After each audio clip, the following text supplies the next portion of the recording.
Friends, నేనైతే భరతనాట్యం నేర్చుకుంటున్నాను. So నేను డే 1 డే 2 అలా నా క్లాసెస్ అన్నీ పోస్ట్ అయితే చేస్తాను యూట్యూబ్లో. సో ఇదైతే నా డే 1 క్లాస్. ఫస్ట్ వెళ్ళగానే మనం నమస్కారం చేయాలి. నమస్కారం చేసే పద్ధతి అయితే ఇది.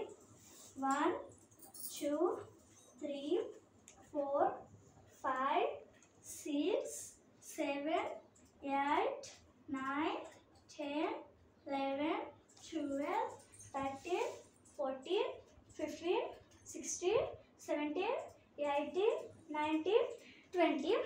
ఫ్రెండ్స్, నమస్కారం చేసే పద్ధతి అయితే ఇప్పుడు నేను చేసింది. సో నా డే 1 క్లాస్ అయితే నేను స్టార్ట్ చేస్తున్నాను. ఫస్ట్ వెళ్ళగానే మనకి నమస్కారం చేసే పద్ధతి చెప్తారు, అదైతే నేను మీకు చెప్పేశాను. నెక్స్ట్ తాతయ్య చెప్తారు. తాతయ్య ఎలాగా అంటే మన 2 కాళ్ళ మధ్యలో 3 ఫింగర్స్ గ్యాప్ తీసుకుని ఇలా వీ షేప్లో పెట్టుకోవాలి. తర్వాత బెండ్ కావాలి. రైట్ లెగ్ అనేది మనం తాకి కొట్టాలి, లెఫ్ట్ లెగ్ తైకి కొట్టాలి.